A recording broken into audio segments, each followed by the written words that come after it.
Hop hop hop, est-ce que vous avez vu la première partie de la vidéo avant de lancer celle-ci? Nous voici sur le lieu de rencontre des personnages de Twister. On y a commencé notre pèlerinage sur les lieux de tournage du film, afin de se pencher sur la crédibilité des scènes à mes yeux de chasseur de tornades. Donc surtout, ne faites pas ça si vous vous retrouvez face à une F5. Au cas où, je vous mets le lien dans la description, parce que sinon vous allez rien comprendre.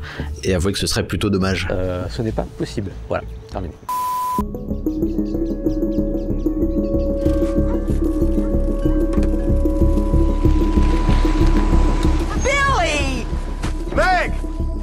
On s'était donc quitté la dernière fois sur un banquet de chasseurs de tornades chez Tante Meg, au beau milieu d'une journée pourtant historique sur le plan météo. Sauf que normalement, le steak c'est une tradition de fin de chasse, uniquement si on a coché la case tornade dans la journée. Je me laisse pas de revoir ces images. Et oui, ça se mérite un gros repas. God, Meg, you got a lot of beef. Where'd you get all this beef? Et pour ceux qui se demandent d'où vient la viande du festin de Tante Meg, je vous rassure, la vache volante était uniquement numérique. Car oui, mine de rien, ces effets spéciaux étaient de haut niveau pour le milieu des années 90. C'est même grâce à eux que le film a existé, puisque Steven Spielberg avait demandé aux équipes de la boîte ILM, créée par George Lucas en 1975, de prouver qu'ils étaient capables de reproduire des tornades réalistes sur ordinateur. Twister n'a donc pas été vendu sur la base d'un pitch, mais bien d'une preuve de concept technologique. Une démo de quelques secondes suffisamment impactante pour convaincre Warner Bros et Universal de sortir le chéquier et passer enfin commande d'un script qui pourra justifier les futures scènes d'action spectaculaires. Tu m'étonnes qu'elles se sont pas foulées sur le scénario. Non mais sur le plan visuel, force est de constater que l'appui sur des images de référence de vrais chasseurs de tornades a permis d'obtenir un rendu plutôt fidèle. Il n'est pas rare que les tornades du film m'évoquent des souvenirs personnels. Et d'un seul coup, un gros fracas. Non mais il y a des voitures, elles sont vraiment très proches là-bas. Maintenant, reprenons notre périple dans la catégorie chasseur en carton. Parce que quoi de mieux qu'une petite séance de cinoche un soir de gros risques orageux? Le bon vieux cinéma drive-in, peut-être même celui qui m'a fait découvrir ce concept hautement américain, en plus de me préparer à tout faire en voiture dans la Tornado Alley. Sur l'écran, un hommage à Shining dont on peut se douter qu'il n'agit pas uniquement en tant que clin d'œil cinématographique, mais en tant que métaphore des événements à venir. It's coming. Joe! Bill! It's coming! It's headed right for us! It's already here! Quel est encore une fois cet univers parallèle où des chasseurs se font surprendre par une immense tornade pendant qu'ils traînent sur un parking? Alors certes, en 1996 on n'a pas encore les radars et les notifs sur les smartphones, mais si l'alerte est déjà donnée à la télé, c'est que les chasseurs en carton ont encore frappé. Surtout que généralement, le ciel qui envoie des éclairs en stroboscope, c'est encore plutôt un bon indice d'un orage violent en approche. Sérieux, vous voulez pas mettre les radars? Ah ouais, ok. On a bien fait de jeter un coup d'œil quand même. On est ici. Bon, j'ai pas dit qu'on n'était pas en carton nous aussi parfois. Je ne sais pas si vous avez déjà entendu cette histoire d'un cinéma drive-in proposant Twister à sa sortie et qui aurait été frappé par une tornade pendant la projection du film. Des tas d'articles de journaux en ont parlé, et pourtant ça sonne un peu comme une légende urbaine, non? It's become a story that the locals embrace and brag to and tell everybody over the years, like, yeah, this really happened here in Niagara. Kinda cool, huh? Je vous recommande l'excellent petit documentaire Twisted sur Vimeo qui tente de répondre à cette question. Trêve d'anecdotes. Maintenant que nos personnages ont frôlé la mort une quatrième fois, la tornade fonce vers Wakita et il est temps d'aller sauver Tante Meg.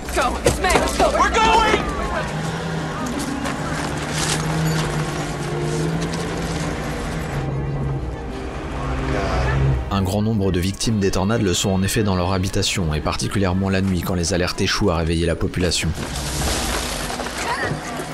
En théorie, les sirènes devraient retentir, mais dans certains cas, par défaillance ou par manque de réactivité, le silence n'est rompu que par le rugissement de la tornade elle-même. Et le désastre devient inévitable. Les scénaristes n'ont toutefois pas été assez cruels pour aller jusqu'à sacrifier Meg sur l'autel du drama hollywoodien.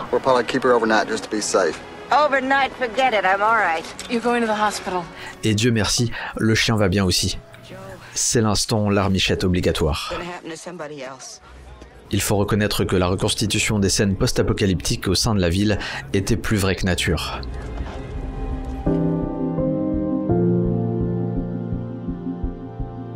Nous voici dans la rue principale de Ouachita, Main Street.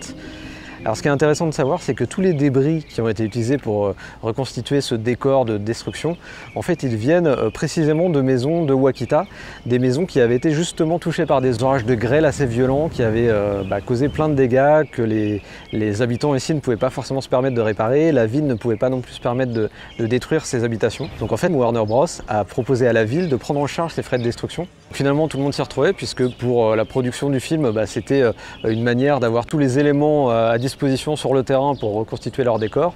Et puis pour les habitants, c'était une bonne manière de faire table rase aussi de cet événement qui avait un petit peu marqué les esprits ici. Oubliez les orages, vraiment.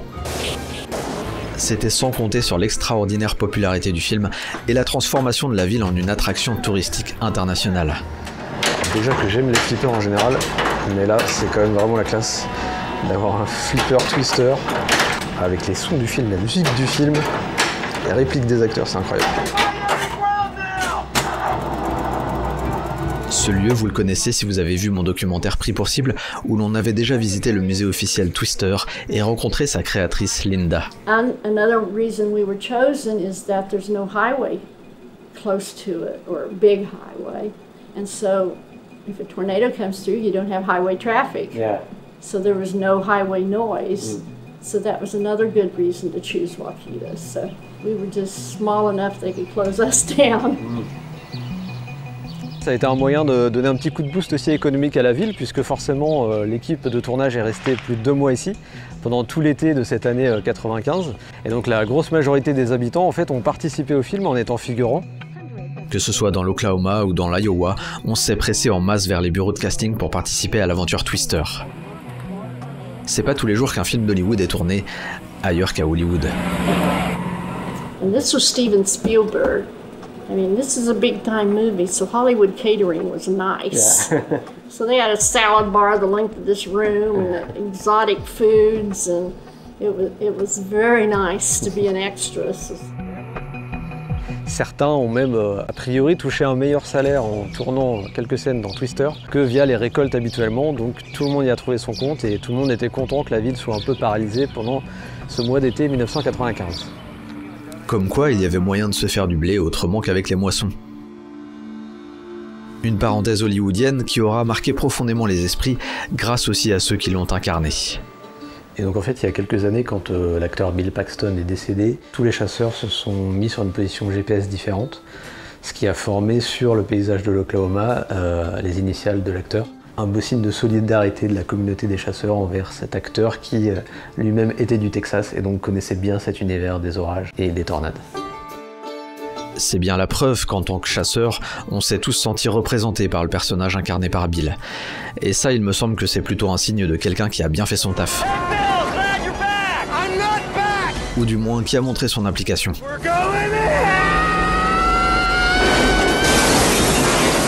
Ah ouais, carrément, une maison entière déplacée par une tornade. Un peu gros ça, non? We're in the hardest hit area of Upson County where the tornado ripped through last night and transplanted an entire house into the middle of the road. The foundation of this house all the way up on that hill. La plupart du temps, les débris sont projetés et éparpillés, mais les normes de construction américaines, un peu plus souples que chez nous, permettent parfois d'assister à ces scènes étonnantes. Par contre, rentrer dans une maison au premier étage, monter les escaliers et ressortir quand même au premier étage, ça c'est pas possible. Vous me direz, la scène du gymkhana entre les tracteurs et autres moissonneuses plaçait déjà la barre assez haute en matière d'audace. Dans la réalité, il est bien possible qu'on fasse pas les malins. D'ailleurs, je dois avouer que j'ai peut-être balayé la question du danger un peu vite en première partie de vidéo. Oh la vache! Car même si la poussière ou la navigation entre les gros cailloux ne restent que des obstacles tout à fait surmontables, certains chasseurs ont pu se retrouver dans des situations très fâcheuses. En marge des plus vastes tornades, il est facile de se faire piéger par son environnement et de ne pas voir venir le danger, ou de le voir venir un peu trop tard. Tellement tard que cela peut se révéler fatal, comme ce fut le cas pour Tim et Paul Samaras, ainsi que Carl Jung en 2013. ils auront perdu leur face-à-face avec l'immense et imprévisible tornade d'El Reno.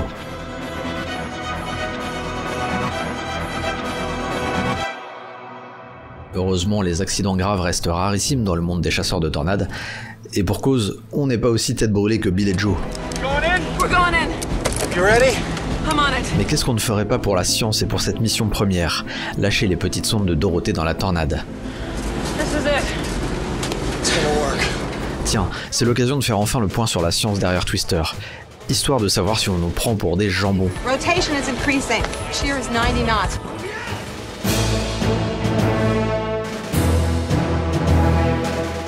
À Norman, dans l'Oklahoma, se situe une antenne de l'administration américaine consacrée à la météo. On y retrouve effectivement le centre de surveillance et de prévision des orages, qui peut sur les grosses journées s'agiter telle une fourmilière, à l'image de ce qu'on peut voir dans le film.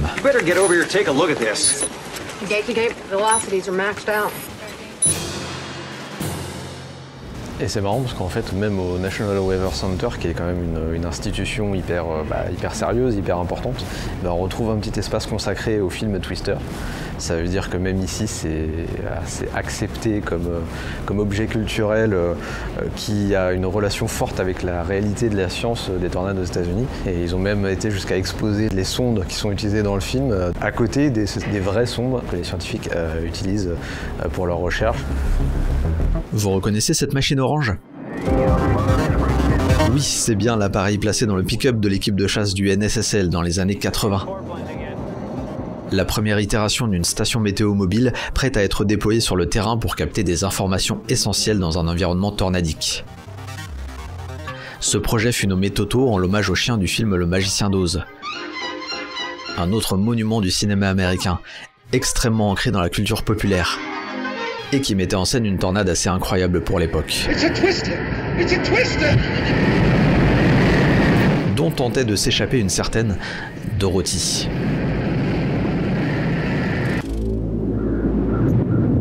Tels des vrais passionnés, les chasseurs regroupés autour du docteur Howie Bluestein vont tenter pendant plusieurs années de placer Toto sur la trajectoire d'une tornade.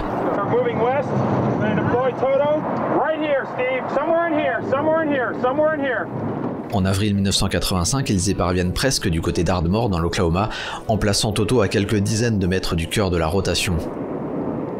Mais la plupart du temps, l'appareil se fait projeter au sol par les rafales périphériques, à cause d'un centre de gravité trop haut.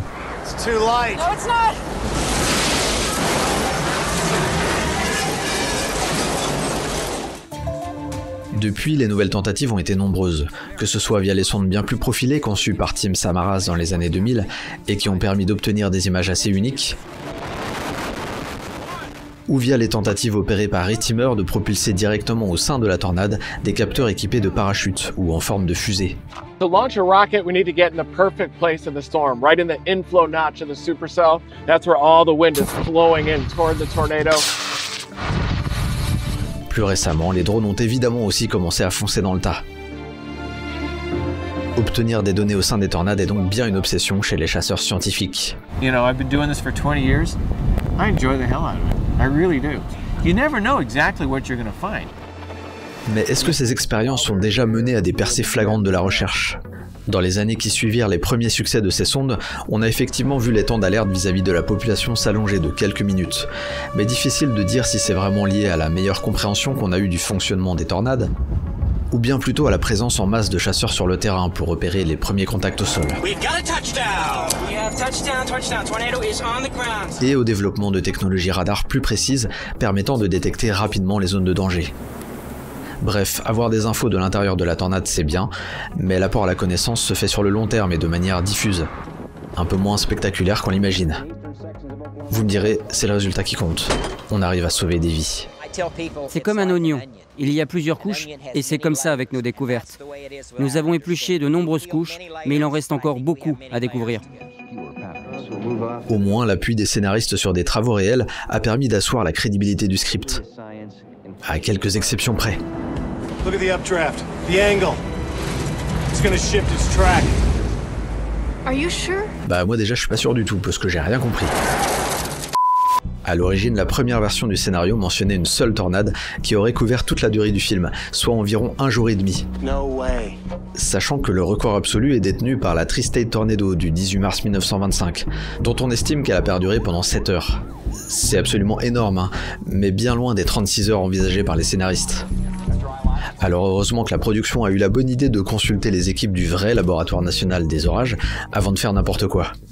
Là-bas, Harold Brooks les a convaincus de partir plutôt sur un outbreak de tornade, à savoir une séquence orageuse constituée de plusieurs supercellules successives et génératrices de tornades. Bien qu'il reste quelques raccourcis grossiers dans le film, non, on ne détermine pas la classification d'une tornade juste en regardant le radar ou la tête qu'elle a, même si c'est tentant de le faire parfois. Dans l'ensemble, Twister réussit à délivrer une science qui tient la route, pas comme Bill. Suffisamment en tout cas pour que la mission Dorothy soit digne d'intérêt et qu'on ait envie de la voir couronnée de succès.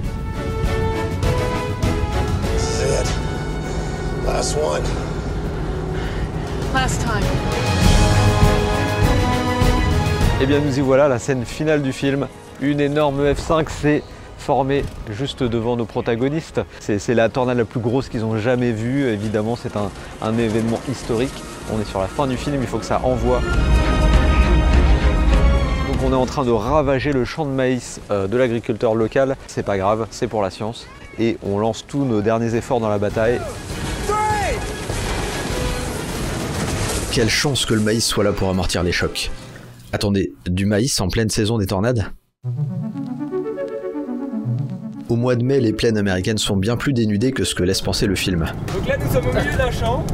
On s'est un peu garé. J'imagine que le choix de voir des cultures aussi développées servait des dessins esthétiques et scénaristiques.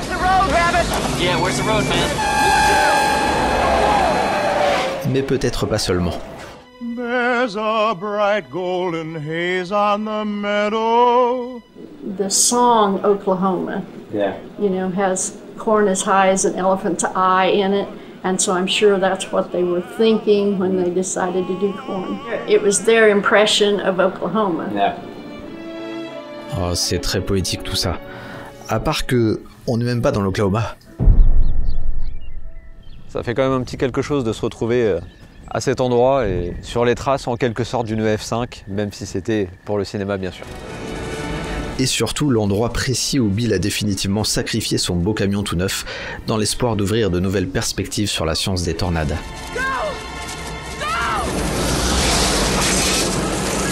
En tout cas, le dénouement est là, les sondes de Dorothy sont enfin envoyées dans les airs, tandis que les méchants meurent de façon tout aussi subtile qu'ils sont arrivés.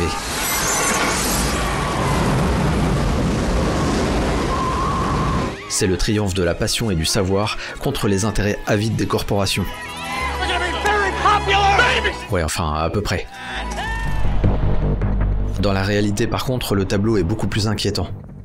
La recherche scientifique publique est en grand danger si Trump est réélu, au même titre que lors de son précédent mandat où les budgets ont été massacrés. The Vortex SE project was launched 3 years ago, and the president's budget removes $5 million in funding for that project, as well as more than $77 million for the National Weather Service. Et tiens, en parlant d'inquiétude, on fait quoi à propos de cette immense tornade maintenant qu'on n'a plus de voiture ?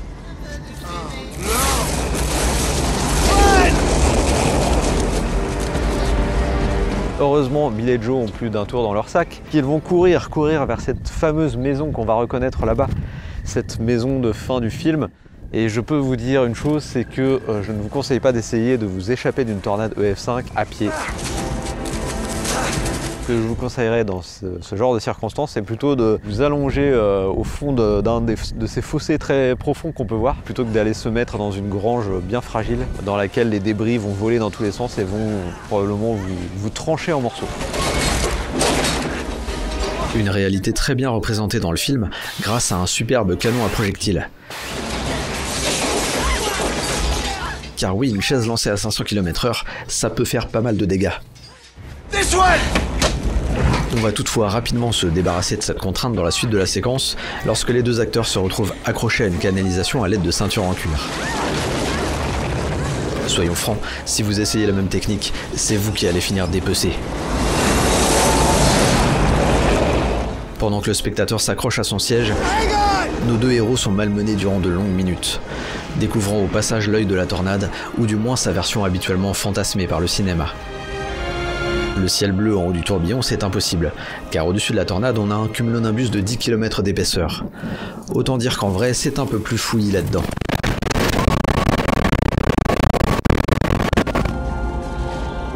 Au bout de quelques instants, comme par magie, l'immense tornade se dissipe de façon express. Et au miracle, la maison a été épargnée, lui permettant d'être toujours debout 30 ans plus tard. Comme on est au cinéma, bien sûr, Bill et Joe vont survivre sans aucune égratignure. Et on a la chance de voir aussi que toute la petite famille de cette maison va survivre, malgré le rappel évident à l'introduction du film où le père de Joe était aspiré par la tornade. On pourrait se dire que du coup, pas de Twister 2. Pas de Twister 2, puisque cette petite fille qui sort de son abri n'aura pas à venger la mort de son père. Ah bon, vraiment?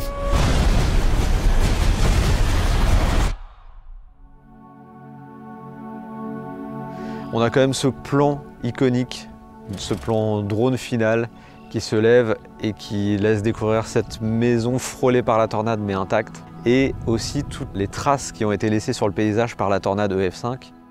Ça, c'est quelque chose qui est assez réaliste et je trouve qui est assez bien fait sur ce dernier plan. Quand on regarde sur des images satellites, l'endroit où sont passées des tornades vraiment très violentes, eh bien on a souvent cette cicatrice qui apparaît, cette zone un peu plus claire sur l'image qui montre que il s'est passé quelque chose de grave à cet endroit-là, et donc on a vraiment un marqueur historique de l'événement qui a eu lieu. Les traces du passé s'effacent plus ou moins vite, mais celle qu'a laissée Twister dans ma mémoire reste indélébile. Même si j'ai passé dans cette vidéo mon temps à décrypter les bourdes hollywoodiennes, pour le fun, je n'oublie pas de garder mon âme d'enfant en parcourant ces lieux. Et je repense à la joie communicative d'une belle bande de hippies, dans lesquels je me reconnais finalement pas mal. And a lot of people don't understand that it is a movie. It's not real. The movie can't be perfectly perfect in their storm stuff and still be a movie. So that's something to consider. Game over. Alors est-ce que pour vous c'est réellement qu'un film, ou bien est-ce que comme pour moi, Twister a changé votre vie? Dites-le moi en commentaire. Sometimes the old ways are better than the new.